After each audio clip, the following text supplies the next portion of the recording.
സകല ലോകത്തിൻ്റെയും രാജാവും എന്റെ കർത്താവുമായ നമ്മുടെ ദൈവം വാഴ്ത്തപ്പെട്ടവൻ. ആ ധന്യവും നിസ്തുല്യമായ നാമത്തിൽ എല്ലാ ദൈവങ്ങൾക്കും വീണ്ടും ഹൃദ്യമായ സ്നേഹവന്ദനം. I extend a very, very loving greetings to every one of you in the matchless and wonderful name of our Lord and Savior Jesus Christ.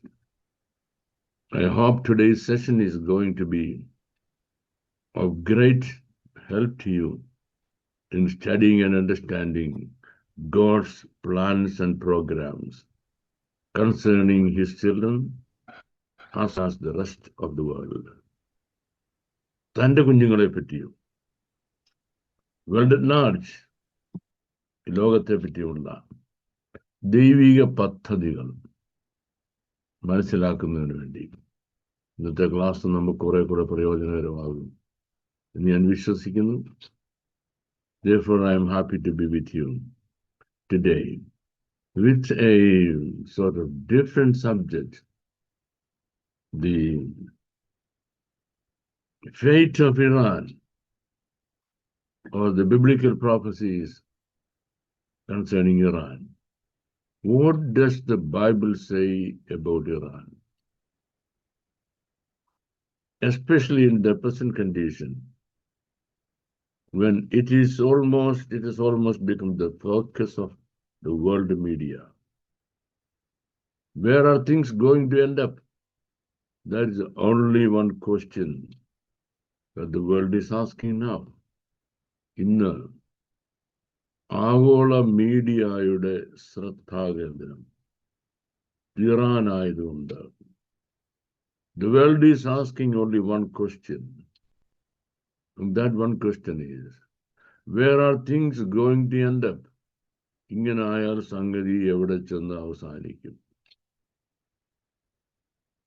And the next thing is, who is right and who is wrong in the present scenario? Who is right and who is wrong? Because the world is almost getting divided into two parts. ലോകം ഏതാണ്ട് രണ്ട് ഭാഗമായിട്ട് മാറുക. ആരാണ് ശരി, ആരാണ് തെറ്റ്? That's a question. And then the world is almost getting ready to face the music. To face the music എന്ന് പാട്ട് കേൾക്കാൻ തയ്യാറാകുന്നില്ല. ഇതിന്റെ കോൺസിക്വൻസ്, ഇതിന്റെ പരിണിത ഫലം അത് ഫേസ് ചെയ്യാൻ ലോകരാജ്യങ്ങൾ ഏതാണ്ട് തയ്യാറെടുത്തുകൊണ്ടിരിക്കുകയാണ്. In the past, when things like this happen, the world at large would turn its attention to the media world. മുമ്പാണെങ്കിൽ ഇങ്ങനെ സംഭവിക്കുമ്പോൾ നമ്മൾ പത്രങ്ങളെ ആശ്രയിക്കുന്നത് to know what is happening, what is what and which is which. Though newspapers were usually or largely lopsided, they are their own side, a little bit of the truth we would be able to get. പത്രങ്ങൾക്ക് അവരവരുടേതായ ഭാഗമുണ്ടെങ്കിലും നമുക്ക് പത്രമൊക്കെ വായിച്ചാൽ കുറച്ചൊക്കെ സത്യം മനസ്സിലാക്കാൻ കഴിയുമായിരുന്നു. And then more scholarly people would go to the historical writings concerning these things to see what does history say about these things. And those who are deeply learned in the Word of God, not self-made theologians and Bible scholars, but those who were deeply into the Word of God, who knew how to decipher the prophetic writings, they would look into the Bible and say, such and such and such things are the causes and consequences. വേദപുസ്തകം നല്ലവണ്ണം അറിയാവുന്നവര് അത് നോക്കിയിട്ട് എൻ്റെ course പറയുമായിരുന്നു. Unfortunately today, the world has completely changed. So what happens? Before the media comes to know about something, what is called social media comes forward. So what do? They have their own trumpet blow. Their own trumpet blow. ഈ സ്വന്തം കാഹളം മുഴക്കിക്കൊണ്ടുവരുന്ന social media എന്നൊരു കൂട്ടമുണ്ട്. Most of what we hear about what happens in the world, most of what we hear about what happens in the world is not the truth, but the cooked stories or personal perspectives, or I should say,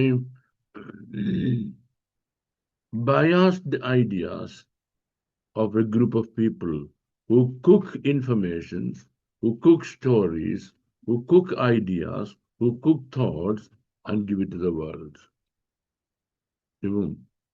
നമ്മൾ ഈ social media ആണ് നമ്മളെ ഇപ്പൊ പഠിപ്പിക്കുന്നത്. അതല്ലേ 99% of what the social media says is incorrect. Social media നമ്മളോട് പറയുന്ന 99% കാര്യങ്ങളും തെറ്റാണ്. For example, one of the major headlines in social media last week was Benjamin Netanyahu assassinated. Then Netanyahu himself appeared. Netanyahu കൊന്നതാ പറയുന്നത്. He himself appeared. Netanyahu തന്നെ വന്നു എന്നപ്പം പറയാണ്, oh, that is artificial intelligence, is not actual Netanyahu. In Malayalam we have a saying, അവിടെ ചങ്കെടുത്ത് കാണിച്ചൊരു വെള്ളക്കയാണെന്ന് പറയുന്നത്. In English is even if you show your heart, people say, no, that's a little coconut. It's not heart. Means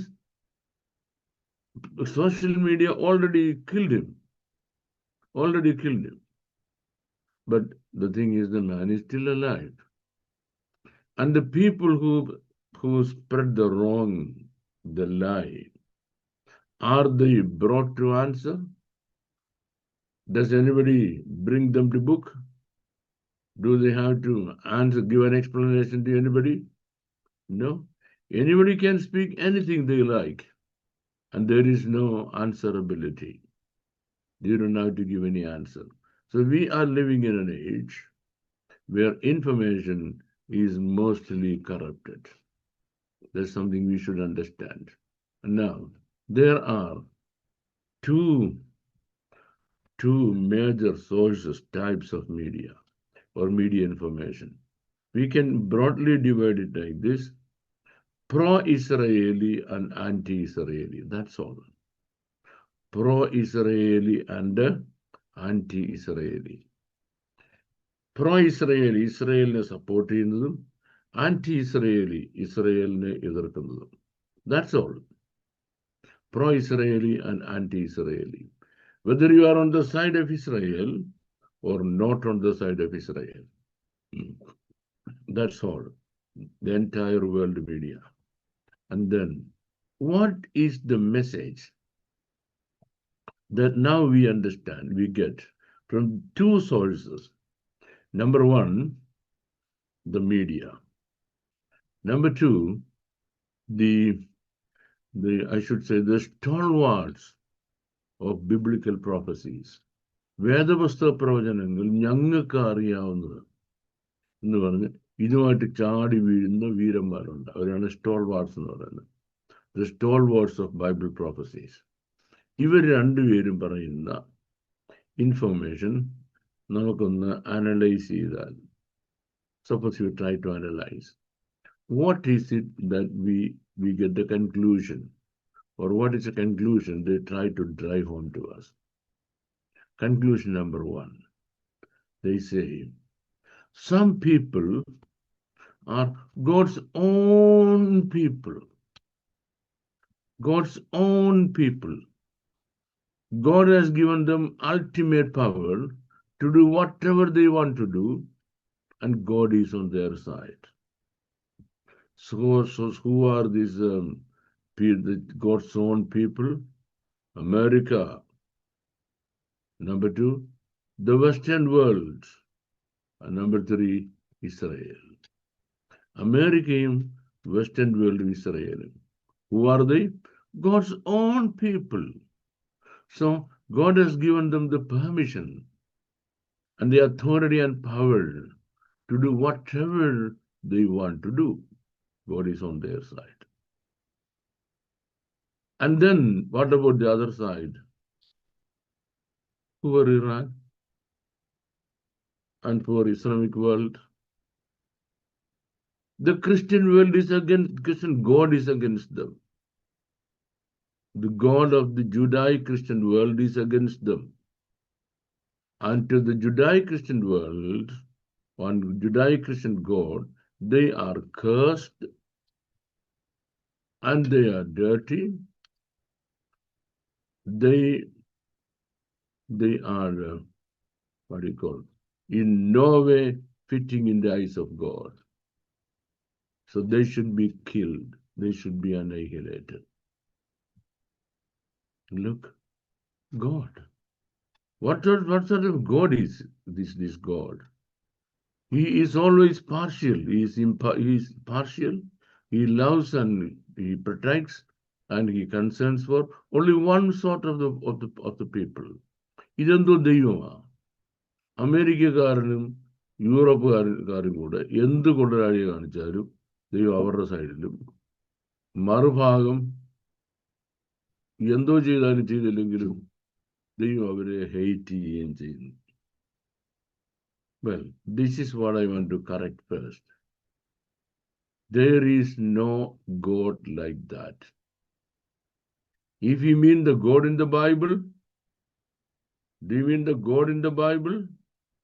Well, the God in the Bible is impartial.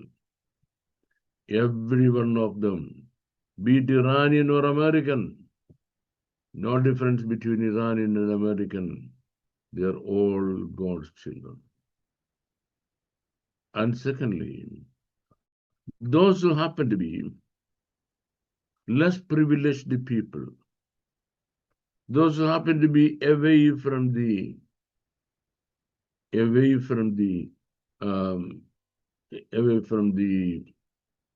communion or communication with God. God has a greater plan for them, a greater program for them than for those who claim to be nearer to God. ഞങ്ങൾ ദൈവത്തിന്റെ അടുത്തിരിക്കുന്നവരാണ് എന്ന് പറഞ്ഞു വരുത്തുന്ന ആളുകളെക്കാട്ടിൽ ദൈവത്തിന്റെ വൻ കാര്യങ്ങൾ, വൻ പദ്ധതികൾ നടത്തുന്നതും മറ്റേ ആളുകളുടെ ഇടയിലാണ്. This is the first thing we should understand. We should never ever try to forget it. Once you try to forget it, then you are misled in your information world. Now, the focus of our attention today is Iran. And what does the Bible say about it? What does the Bible say about it? And before I step into the topics,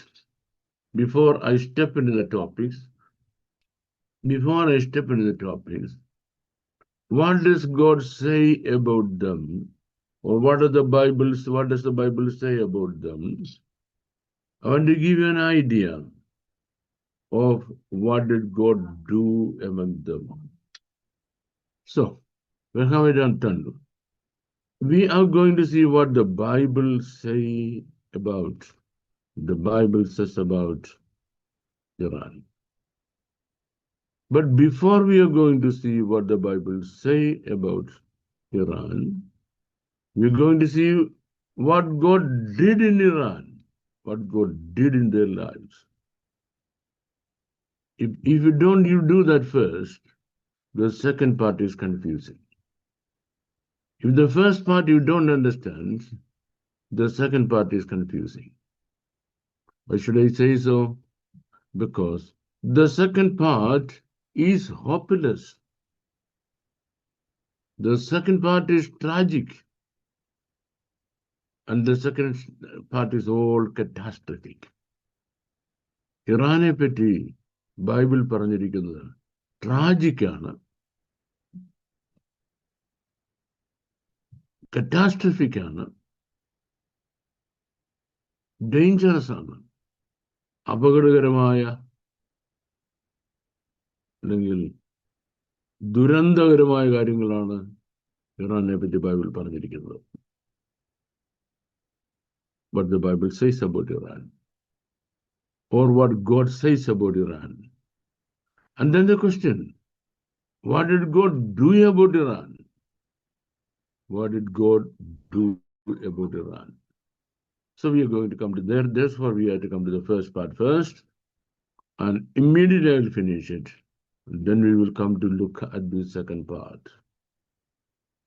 The first part is, after the fall of the Egyptian Empire, after the fall of the Egyptian Empire, Egyptian Empire under തകർച്ചയ്ക്ക് ശേഷം, it was this massive region which is now divided into so many countries, as Iran and Iraq and Saudi Arabia and Kuwait and Muscat and all these little areas. Once upon a time was a massive area under the title Assyria. ആദ്യത്തെ വലിയ സാമ്രാജ്യമായ Egyptian സാമ്രാജ്യത്തിന് ശേഷം ഈ മരുഭൂമി പ്രവാസികളെ ദൈവം വേൾഡിൽ വലിയ പവറാക്കി മാറ്റി. God gave them everything. I should say God blessed them so abundantly, exceedingly. But when they were abundantly, exceedingly blessed, ഒരുപാട് blessed ആയപ്പോൾ, what was their interest in? Their interest was in turning to the worst ever possible cruelty that is beyond the capacity of human beings to imagine. മനുഷ്യന് imagine ചെയ്യാൻ കഴിയുന്നതിനപ്പുറമായ ക്രൂരതകളായിരുന്നു അവർക്ക് താല്പര്യം. I'll tell you a few of them. Number one, they started tasting human flesh, and a good number of them became man-eaters. അവർ human flesh taste ചെയ്തുകൊണ്ട് അവരൊരു നല്ല ശതമാനം ആളുകൾ നരഭോജികളായി മാറി. And the second thing is, they found their entertainment only in cruelties. They found their entertainments only in cruelties. They would catch hold of human beings, peel them out completely. ഈ മനുഷ്യനെ പിടിച്ച് complete തൊലി അങ്ങ് ഉരിക്കും. Peel them out completely and let them go. Can you imagine what sort of cruelty it is? മനുഷ്യനെ പിടിച്ച് ജീവനോട് തൊലി ഉരിച്ചിട്ട് നീ എവിടെയെങ്കിലും പോയി ഇവിടെ ജീവിച്ചു വല്ല ജോലി ചെയ്ത് ജീവിച്ചോളാം എന്ന് പറഞ്ഞ് ഒരു. And their cruelty is the women. Even now, the most notorious, in English there is a word, macabre, M-A-C-A-B-R-E, macabre. If you want to take down the word, macabre. They were such a macabre people. Listen to me. God does not allow cruelties to be implemented, cruelty to be inflicted on the poor and the unprotected. സാധുക്കളും സ്വയം സംരക്ഷിക്കാൻ കഴിവില്ലാത്ത ആളുകളുടെ മേൽ ക്രൂരത അടിച്ചേൽപ്പിക്കുന്നത് ദൈവം ഒരിക്കലും ഇഷ്ടപ്പെടുന്നില്ല. And that's why the big name Assyria got destroyed. And then there emerged another nation, a group of people from the large area,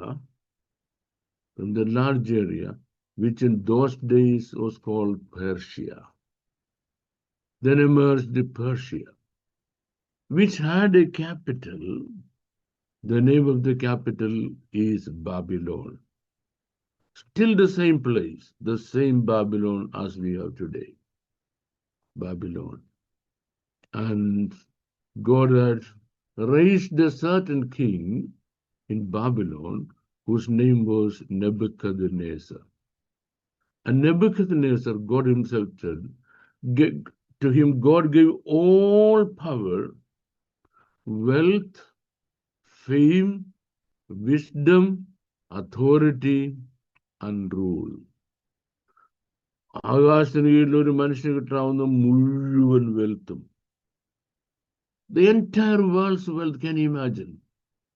The wealth of the entire world and power over all landscape in the world. ലോകം മുഴുവനുള്ള ലാൻഡ്സ്കേപ്പിന്മേൽ അധികാരം. And the wisdom to rule a massive empire in those days. ഒരു massive Empire rule ചെയ്യുന്നതിനുള്ള, build ചെയ്യുന്നതിനുള്ള wisdom ദൈവം കൊടുത്തു. This was far more what God had given to his own people called Israel. ഇസ്രായേലിൻ ദൈവം തൻ്റെ സ്വന്തം ജനം ഒന്ന് പിന്നീട് വിളിച്ച അവർക്ക് ലഭിച്ചതിനേക്കാൾ എത്രയോ വലിയ landscape. How much more money, wealth, how much more power, authority, and dominion over, rule over the whole world. That's what God gave to Nebuchadnezzar. And why did God give that to Nebuchadnezzar? The reason is simple. He had the largest proportion of the world under his rule, or I should say, a disproportionately larger portion of the world was being ruled by him. ലോകത്തിലെ ഒരു വലിയ ഭാഗം രാജ്യങ്ങളായാണ് ഭരിക്കുന്നത്. And all his kingdoms, there were hundreds and thousands of gods and goddesses. And ദേശം മുഴുവനും ഒരുപാട് പതിനായിരക്കണക്കിന് ദേവി ദേവന്മാരെ കൊണ്ട് നിറഞ്ഞിരിക്കുക. But God wanted to show the world, or prove to the world, or teach the world that there is only one true God, that is God in heaven. Yahweh his name. യഹോവയായ ദൈവം എന്ന് പേരുള്ള ഒരു ഏകസത്യ ദൈവം മാത്രമേ ഉള്ളൂ. ഒരു ഏകസത്യ ദൈവമേ ഉള്ളൂ. And God wanted that God, Yahweh, to be loved by, sought after by, worshipped by the entire world. ആ ലോകം മുഴുവൻ ആ ദൈവത്തെ അറിയണം, ആ ദൈവത്തെ ആരാധിക്കണം, ആ ദൈവത്തെ പിൻഗമിക്കണം. So what did God do? God gave him so many opportunities, ever so many opportunities to come to know that God. Well, many of them worked only for a few years. Only for a few years. You know, Nebuchadnezzar saw a huge statue in his dream. He did not know what it was. And Daniel came and told him the dream. Daniel even interpreted the dream. And then he wrote to the whole world, Daniel's God is a real God. Then he himself placed a massive statue, asked everybody to worship it. If anybody doesn't worship, they'll be thrown into the burning furnace. അതിൻ്റെ വലിയൊരു സ്വർണ്ണ വിഗ്രഹം നിർത്തിയിട്ട് അതിനെ ആരാധിക്കാത്തവരെ തീപ്പൊയ്യിലിടുമെന്ന് പറഞ്ഞു. Shadrach and Meshach and Abednego were thrown into the furnace. And in the furnace he saw the fourth one walking with them. Shadrach, Meshach, Abednegoവിനെ തീപ്പൊയ്യിലെ തീക്കത്തിട്ടപ്പം അവരുടെ നാലാമത് ഒരുത്തൻ നടക്കുന്നുണ്ട്. He was shocked. He called them back. Again he declared to the whole world, the God of Shadrach, Meshach, and Abednego is the true God. You worship him only. Okay? A couple of years later, God knew that his mind was going to change. And therefore God gave him a dream. In the dream he saw a massive tree, and later on the tree being cut off and burnt to fire. and finally a little bud is coming back from it. അത് കഴിഞ്ഞ് ദൈവമൊക്കെ ഒരു സ്വപ്നം കൊടുത്തു. ആ സ്വപ്നത്തിൽ ഒരു വലിയ മരം അതിനെ വെട്ടിയിട്ട് നശിച്ചു പോകുന്നതും അതിന് ഒരു ചെറിയ മുള എഴുന്നേറ്റ് വരുന്നത്. He did not know what it was. And Daniel came and interpreted the dream to him. Daniel told, look, you are the tree. And God has given you everything under the sky. And you still don't understand God in heaven. Your heart is not constant in God. നിന്റെ ഹൃദയം ദൈവത്തിൽ സ്ഥിരമല്ല. So what is God going to do? God is going to cut you off. God is going to cut you off. You'll face hard music. So that was a warning. This man, oh no, he said, okay, oh, I will worship only God in heaven. Then you were here and worship ചെയ്തില്ലെന്ന്. Oh, he was so good with God. Exactly a year later, exactly a year after that, there happened a particular incident in his life which I don't have time to explain it. This man, he built what is called the Hanging Garden of Babylon. ബാബിലോണിലെ ഹാങ്ങിങ് garden പണിത്. എങ്ങനെ? He had what do you call a wall across the Euphrates River. Euphrates റിവറിന് ചുറ്റുമായുള്ള ഒരു ബണ്ട് കെട്ടി. There's a massive lake. In the massive lake, he built a mountain. ഒരു pedestal വെച്ചിട്ട് വലിയൊരു mountain പണിതു. Not plastic mountain, real mountain. He had all the wild animals and all flora and fauna under it. വേൾഡിലെ great വണ്ടേഴ്സിലൊന്നാണ് ഈ ഹാങ്ങിങ് garden. ഇത് ഞാൻ എൻ്റെ പ്രതാപത്തിന് വേണ്ടി പണിത മഹദിയാം ബാബിലോണാണ് എന്ന് അയാളുടെ ഹൃദയത്തിൽ പറഞ്ഞു. The day he told in his heart that this is the expression of my greatness,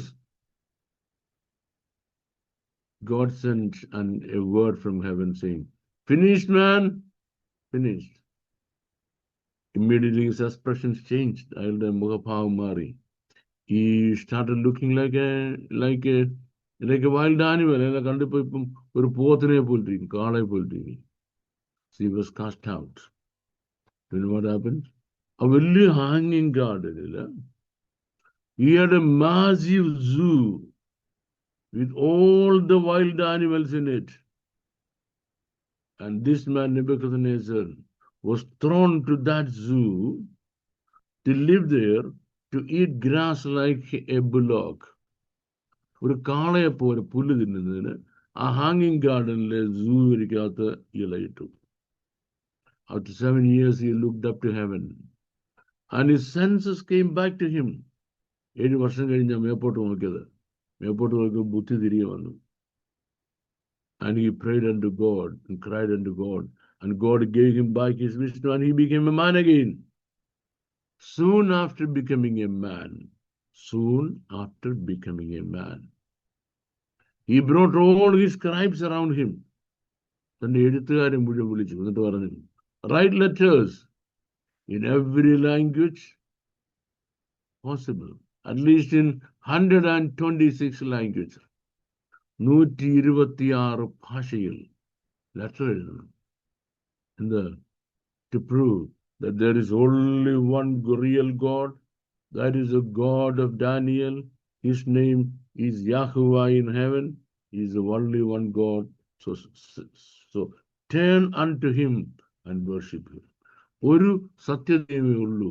നമ്മുടെ പാട്ടുണ്ടല്ലോ, ഏക സത്യദൈവമേ ഉള്ളൂ ഉവാസികളെ. I'm not going to sing it because Tudi will be upset if I sing. Okay. So he wrote to the whole world, there is only one God, worship him. Why did God do all these things? Because God wanted to show the world that there is only one God, true God, and the world should turn to him, not to the others.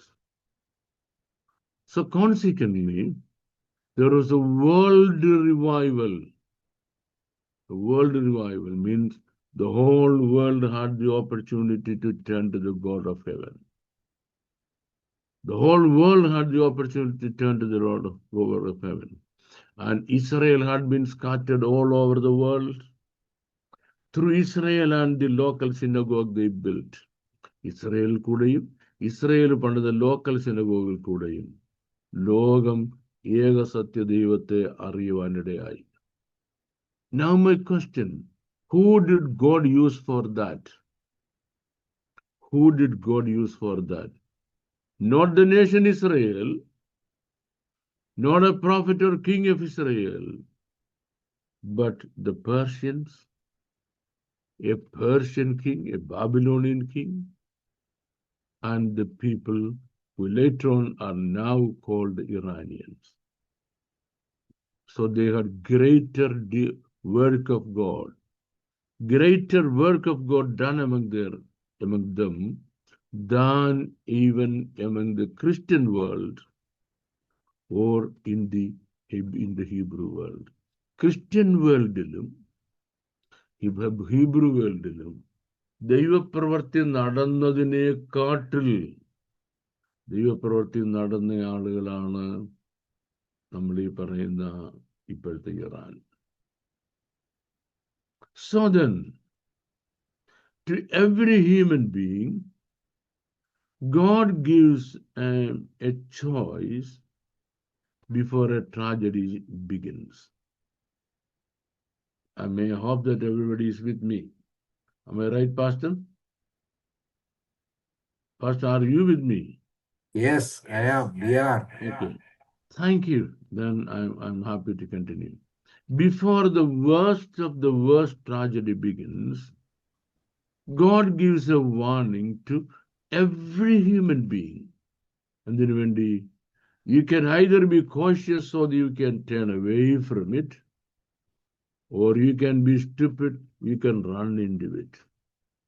ഒരു മഹാദുരന്തത്തിന്റെ മുമ്പ് ദൈവം ഒരു മുന്നറിയിപ്പ് കൊടുക്കും. എന്തിനു വേണ്ടി? നിനക്കൊന്നുകിൽ അത് വിട്ടൊഴിയാം, അല്ലെങ്കിൽ അതിനകത്ത് എന്ന് കയറാം. But tragedies are already fixed. Tragedies are already fixed. ദുരന്തങ്ങൾ ഫിക്സ് ചെയ്ത് വെച്ചിരിക്കാൻ നടന്നേ പറ്റത്തുള്ളൂ. It does not mean you should be instrument for that. എല്ലാവരും ശ്രദ്ധിച്ചു കേട്ടോണം. മഹാദുരന്തങ്ങൾ സംഭവിക്കും, അത് ദൈവം ഫിക്സ് ചെയ്ത് വെച്ചിരിക്കുക. പക്ഷെങ്കിൽ നീ തന്നെ അതിന് കാരണക്കാരനാകണമെന്ന് ദൈവത്തിന് ഒരു നിർബന്ധമില്ല. That's why God would give you the warning, better keep yourself away. What is one of the worst tragedies? If I can't say one of the worst, the worst tragedy ever happened in human history? Human history യിൽ നടന്ന ഏറ്റവും വലിയ tragedy എന്തെന്നറിയാമോ? പാപമില്ലാത്തവനെ ഒരു അധമനെ പോലെ ക്രൂശിച്ചതാണ്. Crucifixion of the Lord Jesus Christ. Why did crucifixion of the Lord Jesus Christ happen? എന്തുകൊണ്ടാണ് സംഭവിക്കേണ്ടതായത്? Well, the straight answer is somebody betrayed him.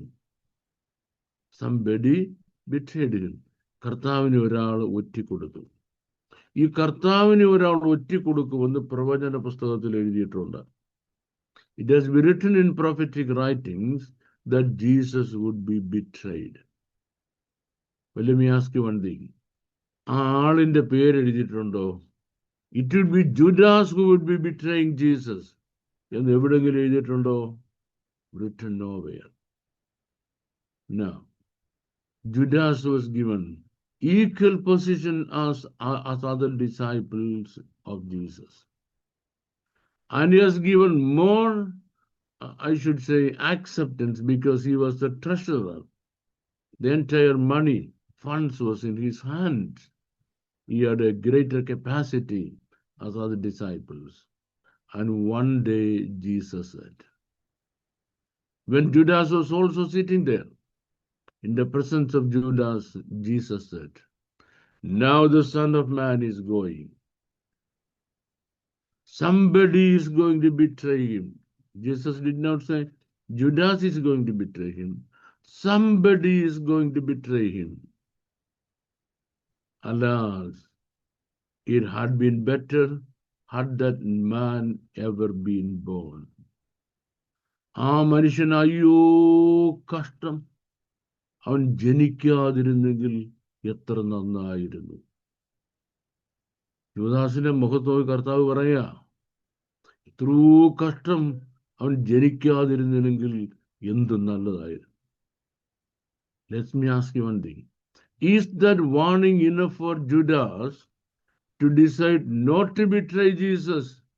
Because that would be the worst tragedy that can ever happen in the world.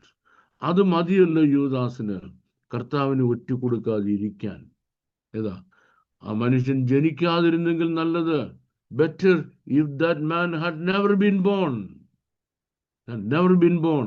ആ മനുഷ്യൻ ജനിക്കാതിരുന്നെങ്കിൽ എത്ര നല്ലതെന്ന് കർത്താവ് പറഞ്ഞപ്പോൾ അത് മതിയല്ലോ യൂദാസിന് കർത്താവിന് ഒറ്റുകൊടുക്കാതിരിക്കാൻ. But Judas chose it. Now I'm coming back to, this is what happens all the time. I'm coming back to the situation of Iran. Iran had every possibility to know about the God in heaven. ഏകസത്യ ദൈവം എന്ന് പറഞ്ഞത് ആരാ? സ്വർഗസ്ഥനായ ദൈവമാണ്, നെബൂഖദ്നേസറിനോട് നേരിട്ട്. But his people, centuries later, they decided to follow another God, which is against God's people and God in heaven. സ്വർഗസ്ഥനായ ദൈവത്തിനും തൻ്റെ ജനത്തിനും എതിരായ വേറൊരു ദൈവത്തെയും അയാളുടെ ടീച്ചിങ്സിനെയും ഇറാനിയൻസ് തിരഞ്ഞെടുത്തു. They chose. But they had every evidence to prove that they should not do it. I'm not going to that part of the history now because time is running out. I got only 15 minutes to finish the rest of my story. Okay. Now, Sumit, are you still alive? Yes, sir. So my boring lectures didn't kill you so far. Boring? I thought you must be unconscious now. Still in the conscious mind. That means miracles are still happening. Miracles are still in the pipeline. So I need you to do me a favor. There is a young lady in our class whose name is Kruba. Yes, sir. She is already. Please try to identify in which part of the corner of the world she is sitting. I already located her and gave her the access. You have given her the access so that she can unmute herself. Okay. Yeah. So wherever needed, I will tell her, and she will, since she's already unmuted, she will read from the Word of God. So we don't have a problem. Now I am coming to my little explanation on the current situation and that of Iran. Okay. Now, ഈ end timesനെ പറ്റി പറയുന്ന ഒരുപാട് biblical prophecies. There are several biblical prophecies concerning the end time. And in that, we have mention of the nation Iran. Iran പറ്റി ഇവിടെ പറഞ്ഞിട്ടുണ്ട്. But Iran or Persia has been given a different name, and that name is called Elam. E-L-A-M. So in biblical prophecy, Iran has got a different name, and that name is what is called Elam. Secondly, given the fact that Iran is often in the news as a nation seeking armaments. Now, what is Iran doing now? They're seeking possibly nuclear wars. Nuclear armaments ഉണ്ടാക്കി ഒരു വലിയ പ്രദേശത്തെ മുഴുവൻ നശിപ്പിച്ച ലോകത്തിന്റെ ശ്രദ്ധയിലേക്ക് വരാൻ വേണ്ടി അവർ ശ്രമിക്കുമ്പോൾ and repeatedly issuing threats against Israel, repeatedly they're issuing threat against Israel. ഇസ്രയേലിനെതിരായിട്ട് വീണ്ടും അവര് ഭീഷണി മുഴക്കുമ്പോൾ a student of the Bible prophecy are taking note. Biblical prophecy students are taking note of these things. വേദപുസ്തക പ്രവചന വിദ്യാർത്ഥികൾ ഇത് പഠിച്ചുകൊണ്ടിരിക്കുകയാണ്. The conflicts with Israel and the United States in June 2025. ഈ June 2025 കഴിഞ്ഞ വർഷം ജൂണിൽ നടന്ന അമേരിക്കയും ഇസ്രയേലും തമ്മിൽ ഇറാനുമായിട്ടുള്ള യുദ്ധവും ആൻഡ് ഫെബ്രുവരി ഓഫ് 2026 ഈ ഒരു മാസം മുമ്പ് കഴിഞ്ഞ മാസം നടന്ന യുദ്ധവും definitely brought Iran to the forefront of Bible prophecy conversations. Biblical prophecy conversationന്റെ ഫോർഫ്രണ്ടിലേക്ക് ഇറാനെ കൊണ്ടുവന്നിരിക്കുകയാണ്. Iran does have a role to play in the end time. Iran has a role to play in the end time. End timeൽ എത്തിയിരിക്കുന്നുവെന്ന് ലോകത്തോട് വിളിച്ചു പറയുന്ന ഒരു role ഇറാനുണ്ട്. But first a little history of Iran and its neighborhood in the game as it relates to biblical history.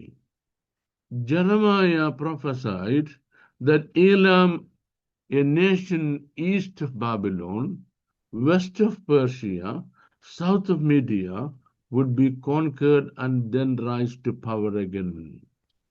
ഞാൻ പറയുന്നത് നിങ്ങൾ ശ്രദ്ധിച്ചു കേട്ടോണം. ഈ ഇറാനിന്റെ ഫ്യൂച്ചറിനെ പറ്റി ആദ്യം പ്രവചിക്കുന്ന പ്രവാചകൻ യിരെമ്യാ പ്രവാചകനാണ്.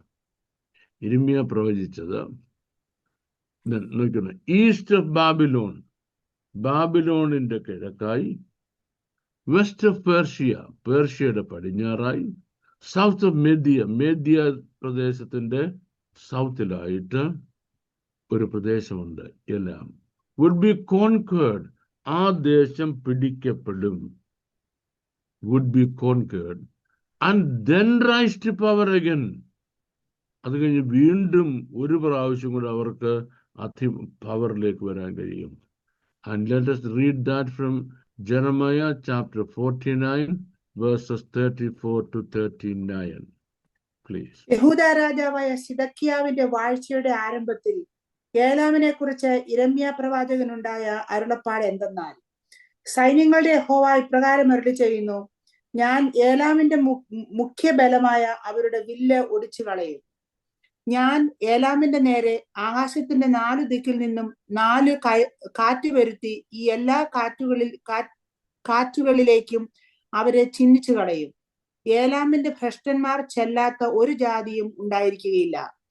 ഞാൻ ഏലാമ്യരെ അവരുടെ ശത്രുക്കളുടെ മുമ്പിലും അവർക്ക് പ്രാണഹാനി വരുത്തുവാൻ നോക്കുന്നവരുടെ മുമ്പിലും ഭ്രമിപ്പിക്കും. ഞാൻ അവർക്ക് അനർത്ഥം എന്റെ ഉഗ്രകോപം തന്നെ വരുത്തും എന്ന യഹോവയുടെ അരുളപ്പാട്. ഞാൻ അവരുടെ പിന്നാലെ God says, I'm going to frighten Iran. Elam means Iran. Iran ഞാൻ frighten ചെയ്യാൻ പോകണം. There is going to be fight against from all the 4 winds. That means ആകാശം മുഴുവൻ നിറഞ്ഞു നിന്ന് അവർക്കെതിരായിട്ട് യുദ്ധം. That's what is happening now. So what is happening now was predicted by Jeremiah, see, 2,600 years ago. 2,600 years ago, this little boy Jeremiah was prophesying that what is happening today is going to happen. ഇന്ന് നടക്കുന്ന കാര്യം സംഭവിക്കാൻ പോകുന്നു. True to that prophecy, Babylon conquered Iran in 596 BC. 596 BC-ലാണ് Babylon എലാമിനെ conquer ചെയ്തത്. But then Persia under Cyrus the Great took control of that area and Elamites and Medes became part of the Persian Empire. അത് കഴിഞ്ഞിട്ടാണ് സൈറസിന്റെ കീഴിൽ Persia ഒരു വലിയ സാമ്രാജ്യമായിട്ട് വീണ്ടും വളരുന്നത്. The Medo-Persian Empire ascended to power and conquered Babylon in 539 BC. 539 BC-ൽ മേദ്യ പാർഷ്യ സാമ്രാജ്യം ഒരു വലിയ സാമ്രാജ്യമായിട്ട് ബാബിലോണിനെ കീഴടക്കി, fulfilling the prophecy of Isaiah 21:2.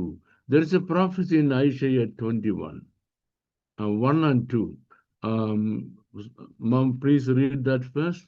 Isaiah സമുദ്രതീരത്തെ 21 verses 1.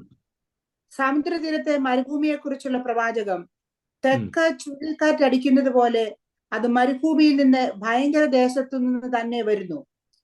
കഠിനമായ ഒരു ദർശനം എനിക്ക് വെളിപ്പെട്ടിരിക്കുന്നു. ദ്രോഹി ദ്രോഹം ചെയ്യുന്നു, കവർച്ചക്കാരൻ കവർച്ച ചെയ്യുന്നു. ഏലാമേ കയറി ചെല്ലുക, മേദിയെ നിരോധിച്ചു കൊള്ളുക, അതിന്റെ ഞരക്കമൊക്കെയും ഞാൻ നിർത്തിക്കളയും. That's fine.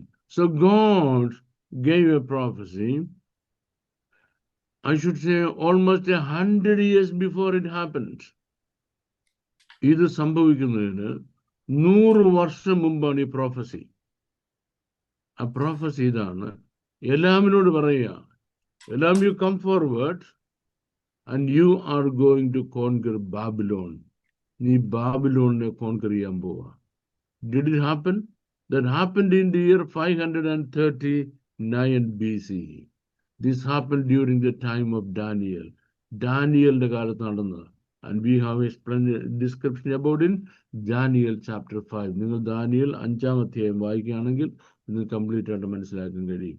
In fact, Daniel later resided in the province of Elam. വാസ്തവത്തിൽ ദാനിയേൽ തന്നെ എലാമിലാണ് പിന്നീട് താമസിച്ചത്. That's what we see in Daniel 8:2. Can you please read that, sister? Daniel 8:2. ഞാനൊരു ദർശനം കണ്ടു. ഏലാം സംസ്ഥാനത്തിലെ ശൂഷൻ രാജധാനിയിലായിരുന്നപ്പോൾ അത് കണ്ടു. ഞാൻ ഊലായി നദീതീരത്ത് നിൽക്കുന്നതായി ദർശനത്തിൽ കണ്ടു. മതി. So Daniel himself said, I saw a dream that I myself was being transported from Babylon to Elam, as I saw myself standing on the river shore there. അവിടെ നദീതീരത്ത് ഞാൻ നിൽക്കുന്നതായിട്ട് ഞാൻ തന്നെ കണ്ടുവെന്ന് ദാനിയേൽ പറയുമ്പോൾ he was saying that he would be living in this part of the world.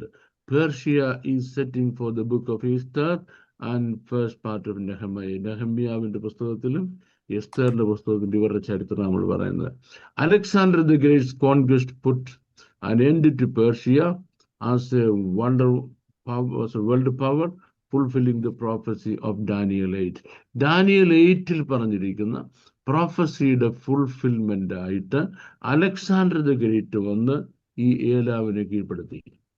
In the following centuries, Persia was ruled by Seleucids, the Parthians,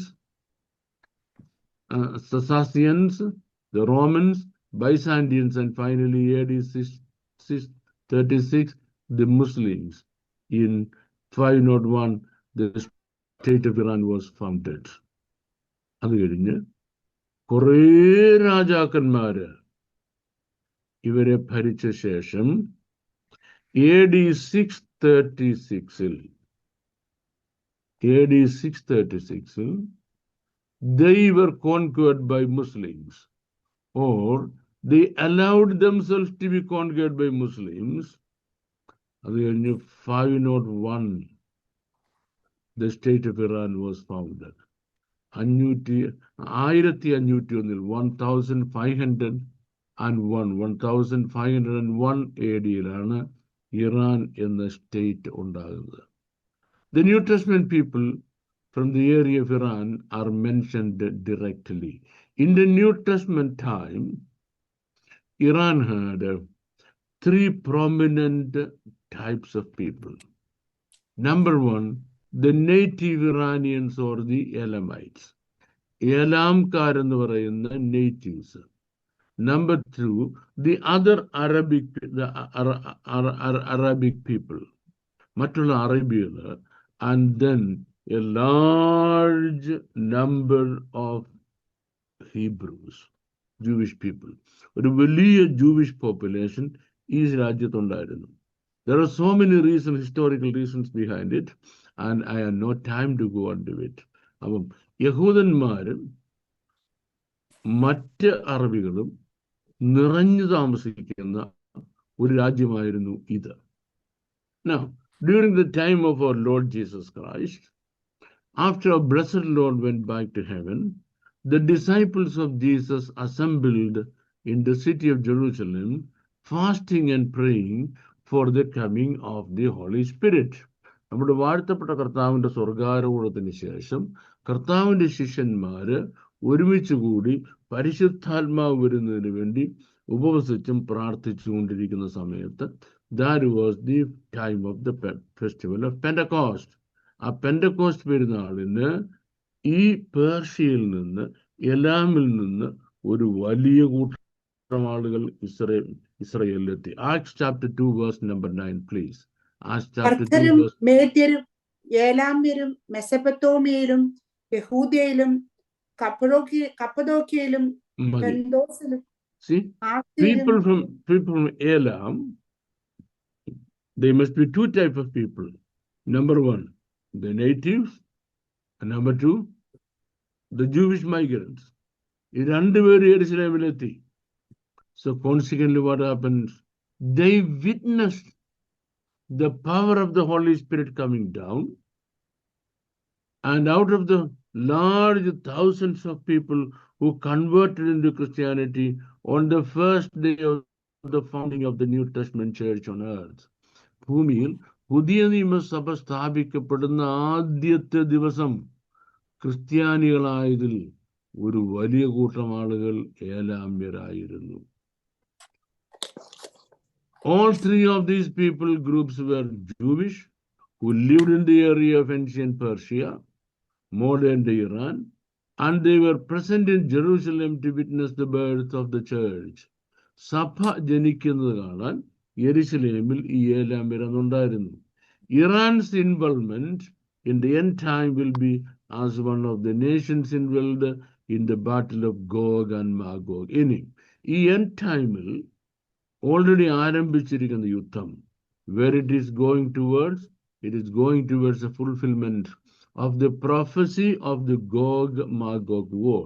I remember telling you in one of my former classes, നമ്മുടെ പഴയ ക്ലാസ്സുകൾ ഞാൻ പറഞ്ഞു ഓർക്കുന്നുണ്ട്, Gog-Magog war ആണ് അതിന്റെ beginning ആണിത്. And there should be a coalition for the Gog-Magog war.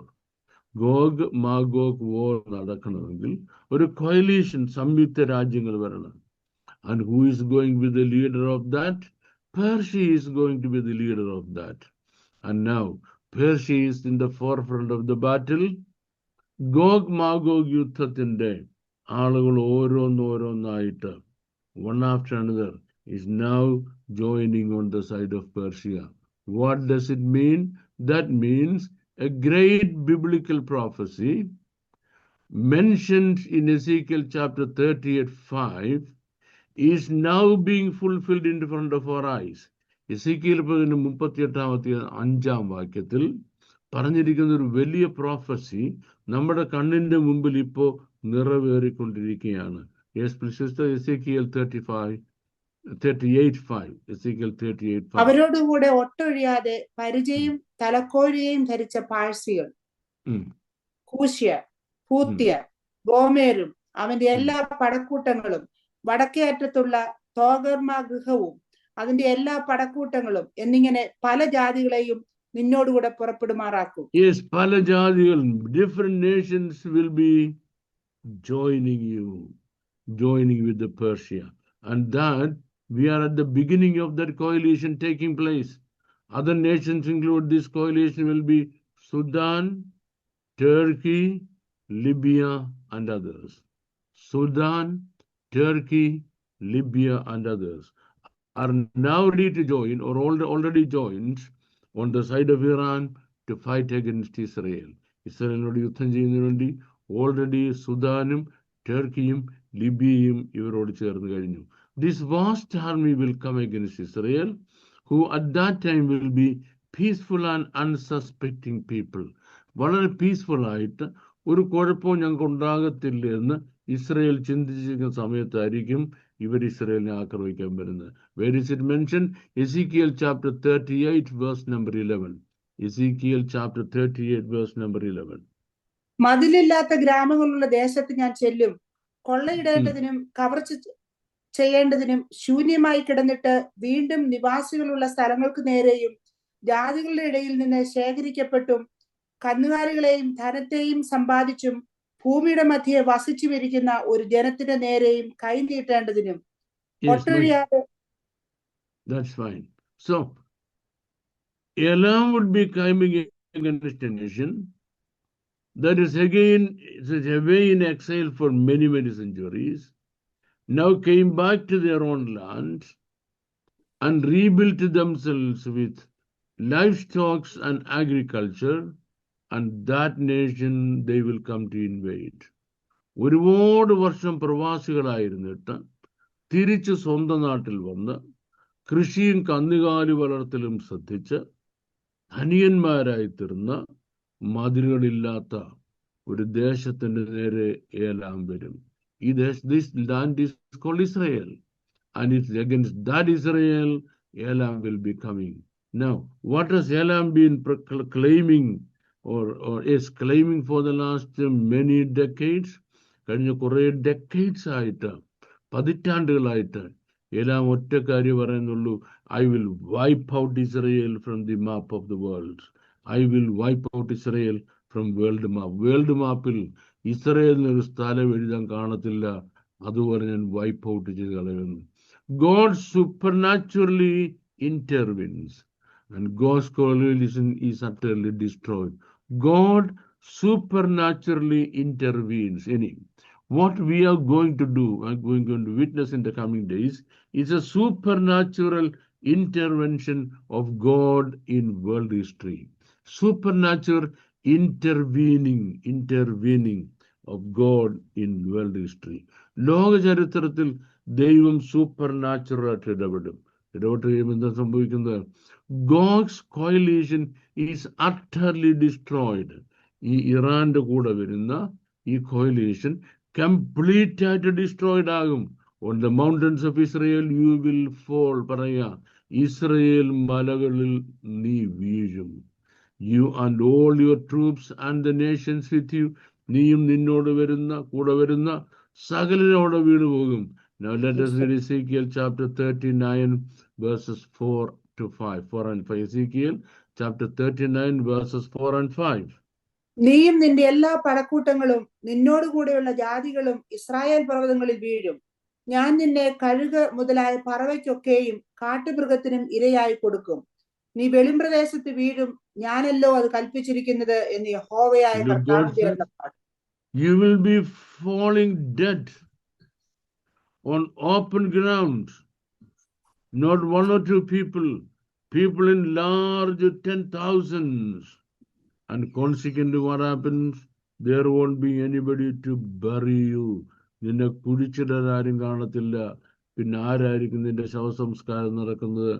ആകാശത്തിലെ പക്ഷികളും കാട്ടിലെ മൃഗങ്ങളും. The birds of the sky and the wild beasts of the forest will come forward to eat up your carcasses. That's why you are going to finish. But God has different plans. In protecting Jerusalem, God will send a strong message to the world. In the last class, I was telling you about the great protection that Israel is going to get. Jerusalemine protect ചെയ്യുന്നതിലൂടെ God will send a strong message to the world. ലോകത്തിന് മുഴുവനും ദൈവത്തിന് ഒരു strong message കൊടുക്കാറുണ്ട്. What is that message? I'll make known my holy name among my people Israel. എന്റെ ജനമായ ഇസ്രയേലിന്റെ മധ്യത്തിൽ ഞാൻ എന്റെ വിശുദ്ധ നാമം വെളിപ്പെടുത്തും.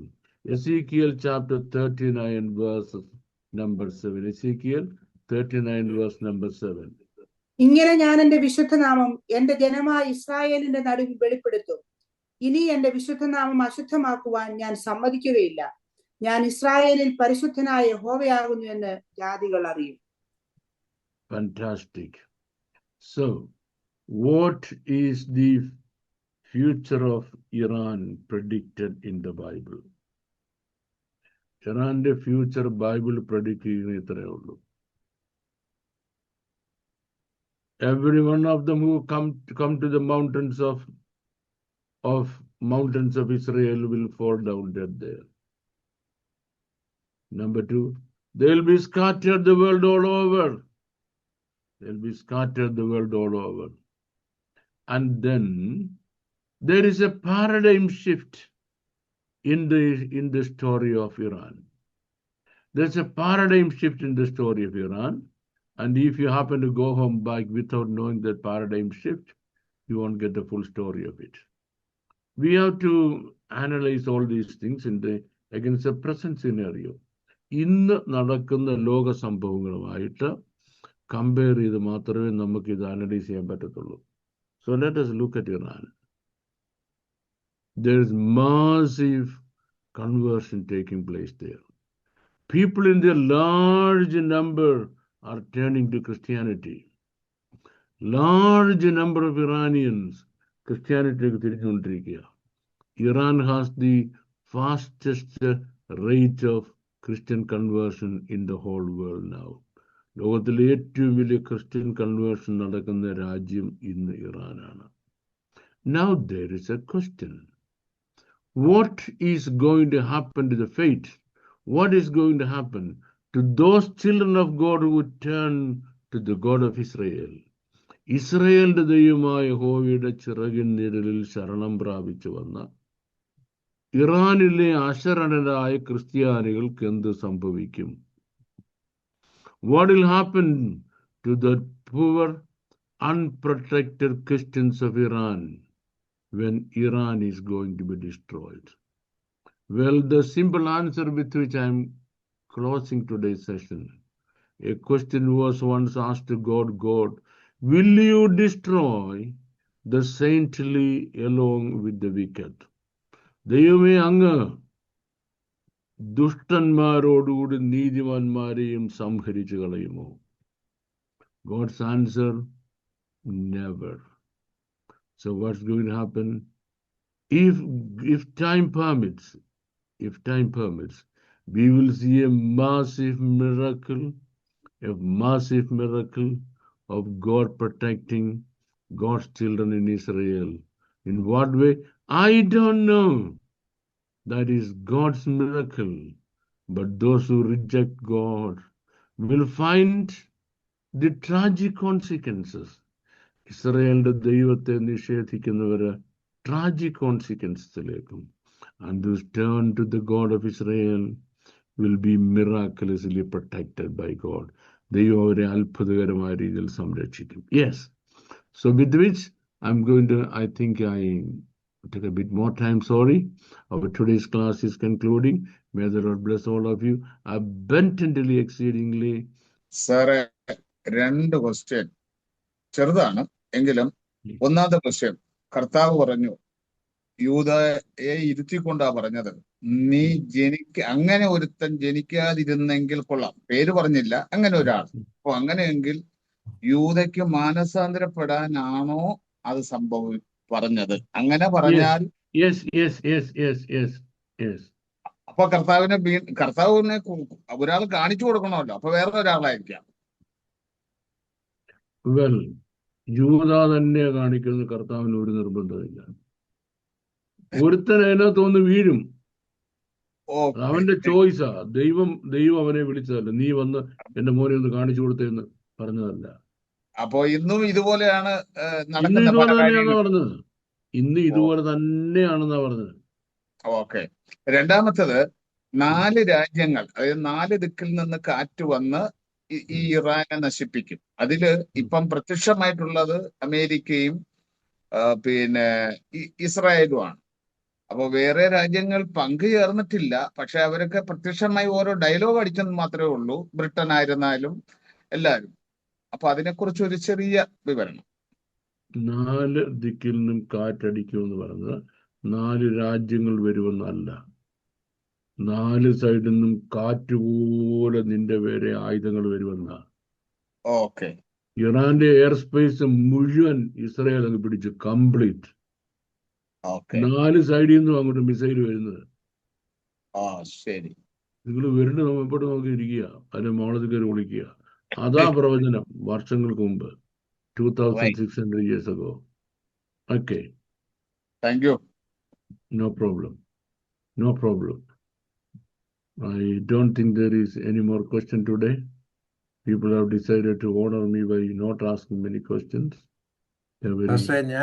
ഞാനൊരു ക്വസ്റ്റ്യൻ ചോദിക്കട്ടെ. പിന്നല്ല, ഈ ഞങ്ങള് കേൾക്കുന്ന വാർത്തകൾ പാസ്റ്റർ പറഞ്ഞ പോലെ ഒരു 90% നമുക്ക് വിശ്വസിക്കാൻ ഒക്കുന്നില്ല. അപ്പോൾ റിയലി അവിടെ ഇപ്പോഴെന്തോ നടക്കുന്നതെന്നുള്ളതിൻ്റെ എങ്ങനെയാണ് പാസ്റ്റർക്ക് എന്തെങ്കിലും ഇൻസൈഡ് ഇൻഫർമേഷൻ ഉണ്ടോ? എനിക്ക് ഒരുപാട് ഇൻസൈഡ് ഇൻഫർമേഷൻ ഉണ്ട്. ഉം. എൻ്റെ പ്രധാന ഇൻസൈഡ് ഇൻഫർമേഷൻ എന്ന് പറഞ്ഞാൽ മോസ്റ്റ് ട്രസ്റ്റഡ് ഇൻഫർമേഷൻ ഈ പിന്നെ ടൈംസ് ഓഫ് ഇസ്രയേലാണ്. ഉം. ടൈംസ് ഓഫ് ഇസ്രയേൽ എന്നാണ് നമുക്ക് ഏറ്റവും ട്രസ്റ്റഡ് ആയ ഇൻഫർമേഷൻ. അതിൽ അവർ ചെയ്യുന്ന ഒരു കാര്യം, ചില കാര്യങ്ങൾ അവർ പബ്ലിസൈസ് ചെയ്യത്തില്ല. പബ്ലിസൈസ് ചെയ്യാത്തതിൻ്റെ കാരണം in order not to confuse the wider public. Wider public-നെ കൺഫ്യൂസ് ചെയ്യാതിരിക്കുന്നതിന് വേണ്ടിയാണ്. For example, now everybody says, oh, Trump is shocked. Trump knows that he is in trouble. Trump അബദ്ധത്തിൽ ചാടിയിരിക്കുന്നു. Other is, Netanyahu went into the false battle. Iran ഇത്രയും powerful ആണെന്ന് അറിയാതെ ഇവരിന്ന് ഇറാന്റെ വായി ചാടിക്കൊടുത്തതാണ്. Iran ഇപ്പം ഇവരെ വിഴുങ്ങുമെന്ന്. Well, the first thing, every minute incident that is happening in Iran has already been noted by Israel and America. Israel അമേരിക്കയും വർഷങ്ങളായിട്ട് spot ചെയ്തിട്ടില്ലാത്ത ഒരു കാര്യം പോലും ആ രാജ്യത്ത് നടക്കുന്നില്ല. That's why they have been able to precisely focus on people in high position. Naval കമാൻഡറെ കറക്റ്റായിട്ട് പോയി ലൊക്കേറ്റ് ചെയ്ത് കൊന്നുകളഞ്ഞെന്ന് പറഞ്ഞാൽ what does it mean? They know everything. Iran has been stocking missiles for the last minimum 40 years. Minimum 40 years ആയിട്ട് Iran missiles stock ചെയ്യാണ്. എന്തിനു വേണ്ടി? ഈ യുദ്ധത്തിന് വേണ്ടി. Right? And they have hidden it in as many places as possible because that's a large geographical area. വലിയ രാജ്യമല്ലേ, ആർക്കും ഒരിക്കലും മനസ്സിലാകാൻ കഴിയാത്തടത്തെല്ലാം കൊണ്ട് ഭൂമിക്കടിയിലും മലകൾക്കടിയിലുമായിട്ടെല്ലാം മിസൈൽസ് വെച്ചിരിക്കുക. ബിക്കോസ് ഒരിടത്ത് തോറ്റാൽ വേറൊരിടത്ത് അയക്കണം, ഒരിടത്ത് തോറ്റാൽ വേറൊരിടത്ത് അയക്കണം. Now, these both countries, means both Israel and America knows that is going to be a longer battle. എന്ന് വരെ ഈ ബാറ്റിൽ നിലനിൽക്കും? Until the last missile of Iran finishes. ഇറാന്റെ ലാസ്റ്റ് മിസൈൽ ഫിനിഷ് ചെയ്യുന്നവരെ യുദ്ധം നടക്കും, യുദ്ധം തുടരും. But the question is, they have no way of producing more missiles. More missiles produce ചെയ്യുന്നതിന് അവർ കഴിയത്തില്ല. Then the question is, they have to get missiles from the other side, that is from Russia. റഷ്യയിൽ നിന്ന് അവർക്ക് missiles കിട്ടണം. റഷ്യയിൽ നിന്ന് missiles കിട്ടണമെന്നുണ്ടെങ്കിൽ they have to get it across the Hormuz. Hormuz കടൽ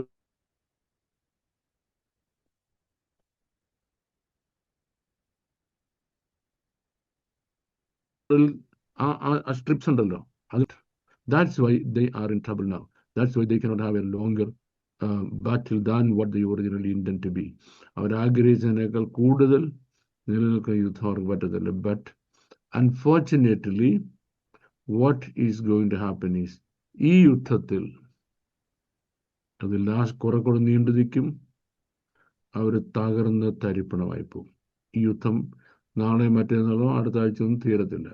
പാവം ഞങ്ങളുടെ ബ്രിട്ടനിലും അമേരിക്കയിലുള്ള ആൾക്കാർ നാട്ടിൽ പോകാനായിട്ടെല്ലാം ഗൾഫ് എയറിലും പിന്നെ മറ്റേ കുറേ ഇതുണ്ടല്ലോ, പിന്നെ ഈ അതിനകത്തെല്ലാം ടിക്കറ്റ് എടുത്ത് വെച്ചിരിക്കുക. പോയതെല്ലാം അവിടെ കിടക്കുക, ഇങ്ങോട്ട് വരാൻ വയ്യാതെ.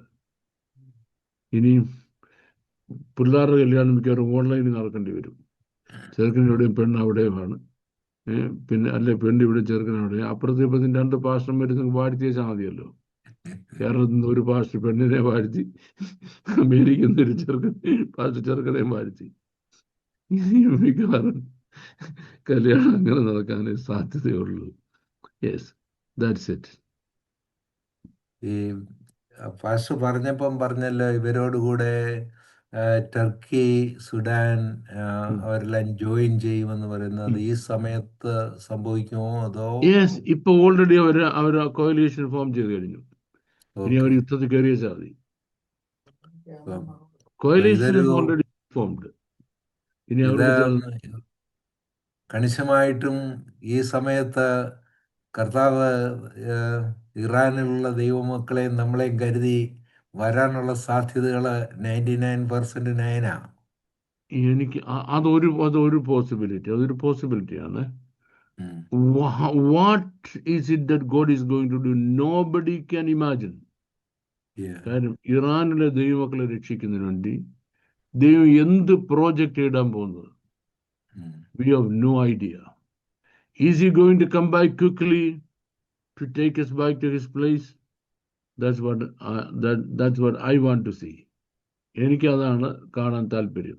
Or is it something else God is going to prepare? We don't know. We cannot even remotely say. ഇപ്പം ദൈവം യെശയ്യാ 55 പറഞ്ഞിരിക്കുന്നു, എൻ്റെ വഴികൾ നിങ്ങളുടെ വഴികളെക്കാൾ, എൻ്റെ വിചാരങ്ങൾ നിങ്ങളുടെ വിചാരങ്ങളെക്കാൾ ഉന്നതമാണ്. That means you are not going to understand even remotely how God is going to solve this situation. ദൈവമാണ് എഴുതിയെടുത്തു. എങ്ങനെയാണ് ഈ സിറ്റുവേഷൻ ദൈവം കൈകാര്യം ചെയ്യാമോ എന്നുള്ളത് ലോകത്തിലൊരു മനുഷ്യന്റെ ഭാവന കിട്ടത്തില്ല. That's how God is going to solve this situation. And we are the luckiest people of all generations in the world. ലോകത്തിൽ ഇതുവരെ ജനിച്ച എല്ലാ തലമുറകളിൽ വെച്ച് ഏറ്റവും ലക്കി ആള് നമ്മൾ. എന്താണെന്നറിയാം? Because we are going to see the fulfillment of all major biblical prophecies in our lifetime. പ്രധാനപ്പെട്ട മുഴുവൻ end time prophecies-ഉം നമ്മുടെ കാലത്ത് ഓരോന്നോരോ നിറവേറുന്ന കാണാൻ ഭാഗ്യം ലഭിച്ച ആളുകളാണ് നമ്മൾ. Yes. I think somebody else is asking question. Jiljit Joseph? Sumit, please consider Jiljit Joseph. Sir praise Lord. Praise the Lord. Sir ഇപ്പം ഇത് സാർ മുമ്പ് പഠിപ്പിച്ച പോലെ തന്നെ ഗോഗും മാഗോഗിന്റെ പാർഷ്യൽ ഫുൾഫിൽമെന്റിലേക്ക് പോകുന്നു.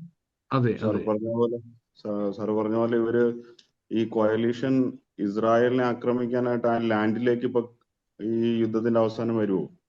യെസ്, വന്നേ പറ്റത്തുള്ളൂ. കാര്യം കഥായും ഇതേം പറഞ്ഞു, ഞാൻ നിന്നെ വഴിതെറ്റിച്ച് ഇസ്രായേൽ പ്രവർത്തനങ്ങൾ കൊണ്ടുവരുമെന്ന്. നിന്റെ മൂക്കിൽ ഞാൻ കയറിടും നിന്നെ വഴിതെറ്റിച്ച് ഞാൻ ഇവിടെ കൊണ്ടുവരുന്ന. സാറേ ഇപ്പൊ ഇറാൻ ടോട്ടലി ഡിസ്ട്രോയിഡ് ആണെങ്കിൽ അവർക്ക് അങ്ങനെ ഒരു കോയലീഷൻ ഫോം ചെയ്ത് അവിടെ എത്താനുള്ള സാധ്യതകളുണ്ടോ? ഇപ്പൊ ടോട്ടലി ഡിസ്ട്രോയിഡ് അല്ലല്ലോ. ഇപ്പൊ ഓൾറെഡി കോയലീഷൻ ഫോം ചെയ്തില്ലയോ?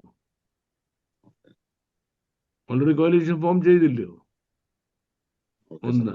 രണ്ട്, ദൈവം അവനെ അവിടെ കൊണ്ടുവരുന്ന അവനെ അവിടെ കൊണ്ടുവന്നിരിക്കും. നമുക്കത് അവിശ്വസിക്കാൻ there is no reason why we should doubt God, because God will do that.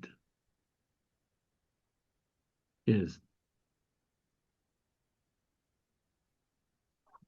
Almost നമ്മുടെ ക്വസ്റ്റ്യൻ സെഷൻ ഫിനിഷ് ചെയ്തിരിക്കുന്നു പാസ്റ്ററെ.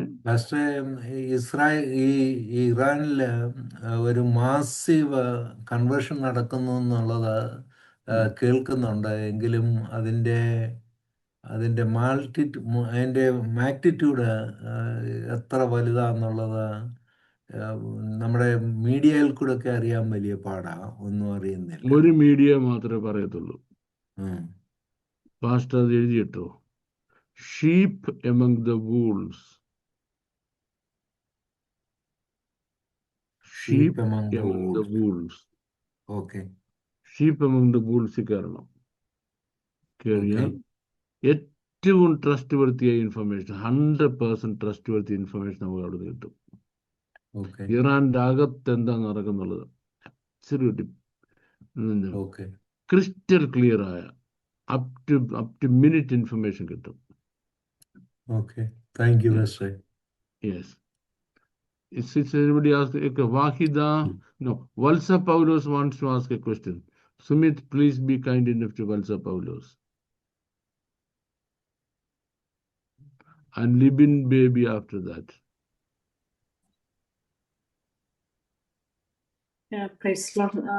ഫസ്റ്റ് ഈ സമയത്ത് ഈ സബ്ജക്റ്റിനെ മാത്രമാണ് ക്വസ്റ്റ്യൻ ചോദിക്കാൻ പറ്റുമോ, വേറെ എന്തെങ്കിലും ചോദിക്കാമോ? ഈ സബ്ജക്റ്റ് മാത്രമാണെങ്കിൽ നമുക്ക് നല്ലതായിരുന്നു. പക്ഷെ എനിക്കൊരു സംശയം, പാസ്റ്ററിന്റെ ക്ലാസ്സുകളിൽ പറഞ്ഞിട്ടുണ്ട് പാട്ടുകളിൽ കൂടെ ഉള്ള ഒരു സബ്ജക്റ്റ് ഒന്ന് ചോദിക്കാനാ. ഈ വെൽക്കം ഹോളി സ്പിരിറ്റ് എന്നുള്ള പാട്ടുകൾ നമുക്ക് പാടാൻ പറ്റുമോ?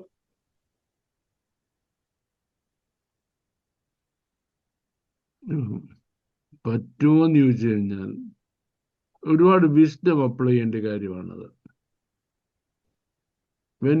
ഞാൻ ശിശുവായിരുന്നപ്പോ ശിശുവിനെ പോലെ സംസാരിച്ച്, ശിശുവിനെ പോലെ ചിന്തിച്ച്, ശിശുവിനെ പോലെ പ്രവർത്തിച്ചു. നമ്മുടെ സ്പിരിച്വൽ ഗ്രോത്ത് ഏത് ലെവലാണോ എന്നനുസരിച്ചിരിക്കും. ഇപ്പോൾ ഹയർ ലെവലിലാണെന്നുണ്ടെങ്കിൽ ഇന്ന് പാടരുത്. കാര്യം Holy Spirit is already there. പരിശുദ്ധാത്മാവിനെ നിങ്ങൾക്ക് വെൽക്കം ചെയ്യേണ്ട ആവശ്യമൊന്നുമില്ല. നമ്മൾ ചില അച്ചാന്മാര് പൗഡറൊക്കെ ഇടിപ്പിച്ച് അവിടെ കൊണ്ടിടിച്ചിട്ട്, ഓ കർത്താവിൻ്റെ ദാസനെ ഈ മീറ്റിങ്ങിലേക്ക് ഞങ്ങൾ സ്വാഗതം ചെയ്യുന്നു. ഇപ്പൊ പിന്നെ പുള്ളി അവിടെ ഇരിക്കുക, ഓൾറെഡി അവിടെ ഇരിക്കുക, സ്വാഗതം ചെയ്യുന്നു എന്നതുപോലെ not very much needed. Okay, ഇറാന് വേണ്ടി പ്രാർത്ഥിക്കുമ്പോഴേ അന്നേരം നമുക്ക് ഇറാനിയലിനുള്ള പ്രത്യേകിച്ച് ഇങ്ങനെ സെപ്പറേറ്റഡ് ആയിട്ട് ദൈവമക്കൾക്ക് വേണ്ടി പ്രത്യേകം പ്രാർത്ഥിക്കണോ? എങ്ങനെയാണ് പ്രാർത്ഥിക്കേണ്ടത്? നമ്മൾ ദൈവമക്കൾക്ക് വേണ്ടി പ്രാർത്ഥിക്കുന്നത് മാത്രമല്ല, അവിടെ എല്ലാം ദൈവത്തിന്റെ ഹിതം നിറവേറാനാണ് പ്രാർത്ഥിക്കേണ്ടത്. Let your will take place, let your perfect will take place. അതിനുവേണ്ടി പ്രാർത്ഥിക്കരുത്. കാര്യം ദൈവഹിതത്തിനെതിരായിട്ടാണ് സാത്താൻ പോരാടുന്നത്. ദൈവഹിതം നിറവേറാനുള്ള ഒരു പ്രധാന കാരണം ദൈവക്കളുടെ പ്രാർത്ഥനയാണ്. ഒരു വലിയ സുകൂട്ടം ദൈവക്കളുടെ ഒരു കാര്യത്തിന് വേണ്ടി പ്രാർത്ഥിച്ചു കഴിഞ്ഞാൽ ദൈവത്തിന് പ്രവർത്തിക്കാതിരിക്കാൻ പറ്റത്തില്ല. അതുകൊണ്ട് നമ്മുടെ വാഴ്ത്തപ്പെട്ട കർത്താവ് പറയുന്നത് അങ്ങയുടെ ഇഷ്ടം നിറവേറണമെന്ന് നമ്മൾ പ്രാർത്ഥിക്കാൻ. ദൈവത്തിന്റെ ഇഷ്ടം നിറവേറ്റാൻ നമ്മുടെ പ്രാർത്ഥനയുടെ ആവശ്യമുണ്ടോ? ഉണ്ട്. Because we R on God side. അതാണ് നമ്മൾ ചെയ്യേണ്ടത്. Yes. Now Libin, please unmute yourself. Yes. Sorry. Morning, sir. Good morning. Sir, എൻ്റെ ഒരു ഡൗട്ട്, ഇപ്പൊ സാറ് പറഞ്ഞ പ്രകാരം ഗോഗ് മാഗോഗ് സ്റ്റാർട്ട് ചെയ്തെങ്കിൽ റാപ്ചർ എന്ന് പറയുന്ന പോസ്റ്റ് റാപ്ചർ ആണ്.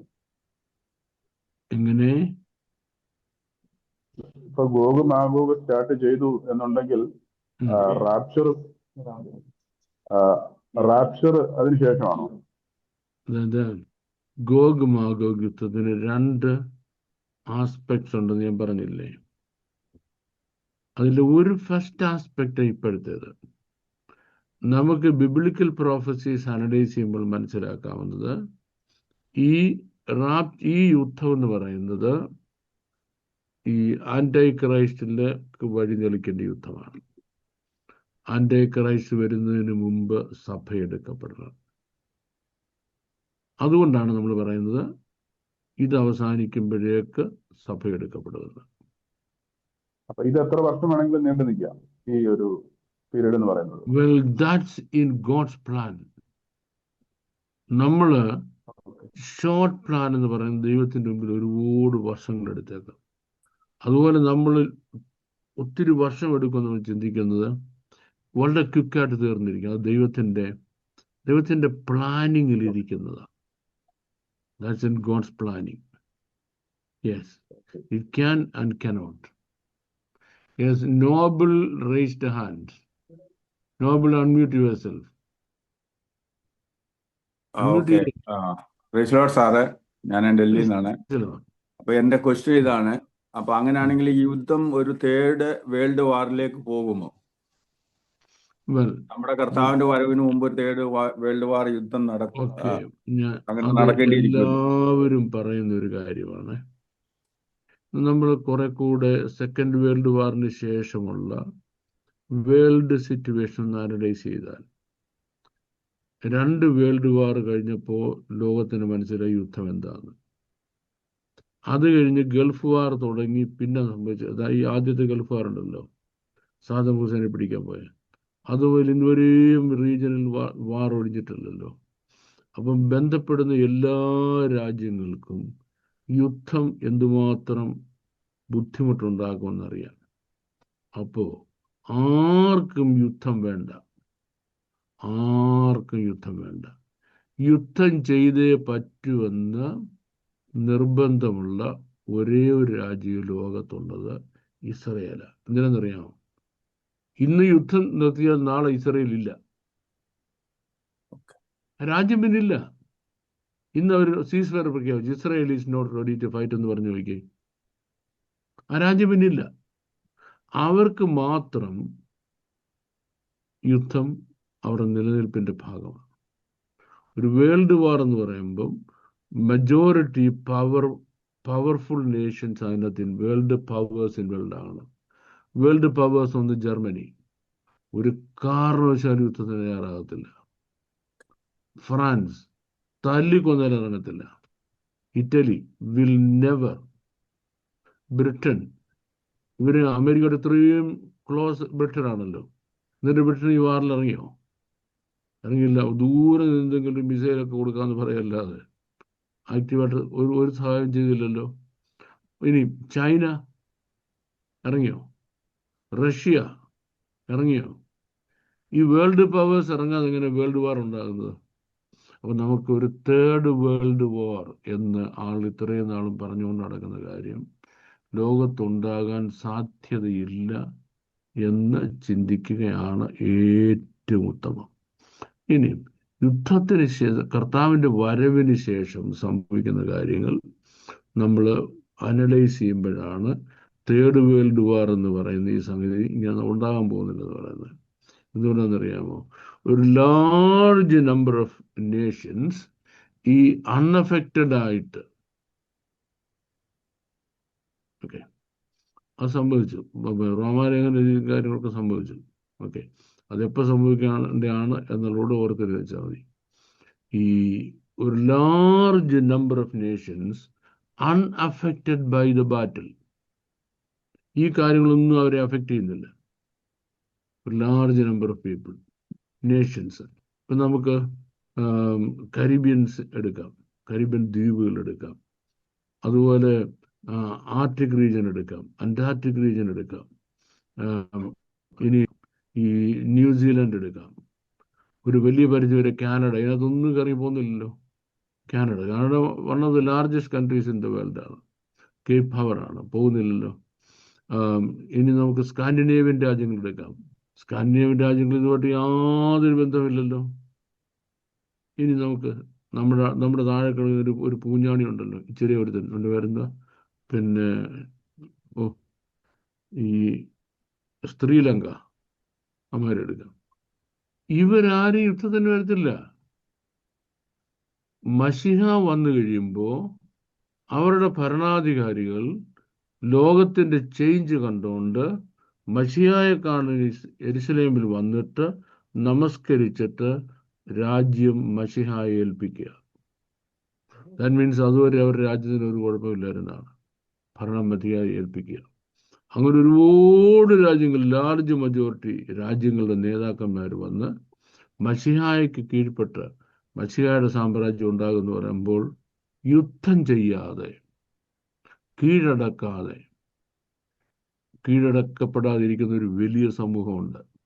അപ്പം നമുക്കിനി ഒരു റിയാലിറ്റി വെച്ച് നോക്കിയാൽ, യാഥാർത്ഥ്യ ബോധത്തോട് നോക്കിയാൽ, ഇന്ത്യ ഒരു കാരണവശാലും ഈ യുദ്ധത്തിനകത്ത് കയറത്തില്ല, ഒരു കാരണവശാലും യുദ്ധത്തിനകത്ത് കയറത്തില്ല. അപ്പോൾ ഇന്ത്യ എന്ന് പറയുന്ന ഒരു സൂപ്പർ പവറാണ്, ഓർത്തോണം. വൺ ഓഫ് ദി ഗ്രേറ്റ് പവേഴ്സാണ് ഇന്ത്യ. ഇറങ്ങത്തില്ല യുദ്ധത്തിന്. ഇപ്പം ഞാൻ പറഞ്ഞു, എത്ര വലിയ രാജ്യങ്ങൾ പറഞ്ഞു, യാതൊരു ബോധമില്ലാത്ത പാകിസ്ഥാന്, ബംഗ്ലാദേശ്, ഇങ്ങനെയുള്ള കുറേ പൂഞ്ഞാന്മാർ ഈ കിടന്ന് ഞൊളയ്ക്കൊന്നല്ലാതെ വേൾഡ് വാർ ഉണ്ടാക്കാനുള്ള സംഗതി ഒന്നും അവൻ രണ്ടടി കയറ്റാനുള്ളേ ഉള്ളൂ. രണ്ടടി ശരിക്ക് കിട്ടി അതോട് കട പൂട്ടുന്നു കക്ഷികളുടെ ഈ പൂഞ്ഞാന്മാർ, ഈ ഞൊളയ്ക്കുന്നവരൊക്കെ. ഇനി നമുക്ക് പിന്നെ ഈ ഗൾഫ് രാജ്യങ്ങളെടുക്കാം. ഒരു യുദ്ധം നയിക്കാനുള്ള മിലിറ്ററിസ്റ്റിക് പവറുള്ള ഏതെങ്കിലും ഒരു രാജ്യമുണ്ടോ? സ്വന്തമായിട്ട് യുദ്ധം നയിക്കാൻ നേവി വേണം, എയർഫോഴ്സ് വേണം, ആർമി. ആർമി എന്ന് പറയുന്നത് യാതൊരു ഭാഗ്യം കൊള്ളാത്ത കുറെ പട്ടാളക്കാർ കിടപ്പുണ്ട്. ഒരു ഭാഗ്യം കൊള്ളാത്ത, ഒരു ക്വാളിറ്റി ഇല്ല അവർക്ക്. ഏറ്റവും നല്ല എക്സാമ്പിളാണ്, ബെസ്റ്റ് ആർമിയെ ട്രെയിൻ ചെയ്തതാണ് Saddam Hussein. The best ever possible ആർമിയെ ട്രെയിൻ ചെയ്ത സദാം ഹുസൈൻ. എന്നിട്ട് എന്ത് പറ്റി? എന്നിട്ട് പിന്നെ ഇങ്ങോട്ട് അമേരിക്ക വന്ന ഉടനെ ഞങ്ങൾ കത്തിച്ചു കളയെന്ന് പറഞ്ഞു. അമേരിക്കൻ പട്ടാളക്കാർ നിലത്തിറങ്ങുകയും എല്ലാവരും തോക്കും തന്നെ വെച്ചുകൊണ്ട് ക്യൂ ആയിട്ട് നിൽക്കുക, കീഴടങ്ങി അമേരിക്കയുടെ മുമ്പിൽ. What A shame it was. എന്താ അവർ യുദ്ധം ചെയ്യാഞ്ഞത്? നേർക്ക് നേരെ അമേരിക്കയ്ക്കെതിരായിട്ട് യുദ്ധം ചെയ്യാൻ, തോക്കെടുക്കാൻ ഒരൊറ്റ ഇറാഖ് പട്ടാളക്കാരനെ നിങ്ങൾ കണ്ടോ? ഈ യുദ്ധങ്ങളിലൊക്കെ കണ്ടോ? ഇല്ലല്ലോ. അവർക്ക് ആർക്കും ഒരു ദിവസം അവരുടെ അയൽ രാജ്യത്തോട് പിടിച്ചു നിൽക്കാനുള്ള സൈനിക ശക്തി ഉള്ളവരല്ല അവർക്ക് ആർക്കും. അമേരിക്ക ഒക്കെ ഒരു ബേസ് കൊടുത്തു. അപ്പം അമേരിക്ക ഞങ്ങളെ പ്രൊട്ടക്ട് ചെയ്തോളെന്ന് കണ്ട് നിങ്ങൾ എന്ത് ചെയ്തു? വെള്ളം അടിച്ചുകൊണ്ട് നടന്നു. ഇപ്പം അവസാനം വന്നപ്പോൾ എന്താ മനസ്സിലായി? കോടിക്കണക്കിന് ഡോളർ ആണ്ടിൽ അമേരിക്ക പ്രൊട്ടക്ഷന് വേണ്ടി മേടിക്കും. ഇവന്മാരുടെ നാട് മുഴുവൻ കൊണ്ട് ഇറാൻ ബോംബിടുക. അമേരിക്ക ഏതെങ്കിലും ബോംബ് തടഞ്ഞു? ആലോചിച്ച് നോക്കി. അപ്പൊ ഈ പൂഞ്ഞാമാരാണ് വേൾഡ് വാർ ഇറങ്ങുന്നത്. നമ്മൾ ചുമ്മാ മൂന്നാം ലോകമഹായുദ്ധം ഉണ്ടാവുന്നൊക്കെ പറഞ്ഞിങ്ങനെ ഡ്രീം കണ്ടുകൊണ്ടിരിക്കാമെന്നല്ലാതെ ഈ റിയലിസ്റ്റിക് ആയിട്ട് പൊളിറ്റിക്കൽ സിറ്റുവേഷൻ അനലൈസ് ചെയ്താൽ നമുക്കതിനെ പറ്റി ചിന്തിക്കാൻ യാതൊരു മാർഗവുമില്ല. ആൻഡ് ദെൻ ഈ സമാധാനം ഉണ്ടാകണമെന്ന് ആഗ്രഹിക്കുന്ന, പ്രാർത്ഥിക്കുന്ന ഒരു വലിയ സമൂഹമുണ്ട് ലോകത്ത്. നമ്മൾ ക്രിസ്തീയ സമൂഹം ലോക സമാധാനം കൊണ്ട് പ്രാർത്ഥിക്കുന്നവരുണ്ട്. നമ്മൾ ഈ ലോകത്ത് കിടക്കുന്നതോളം കാലം നടക്കത്തില്ല. നമ്മൾ പോയി കഴിയുമ്പം യുദ്ധങ്ങളുടെയൊക്കെ ഗതി മാറും.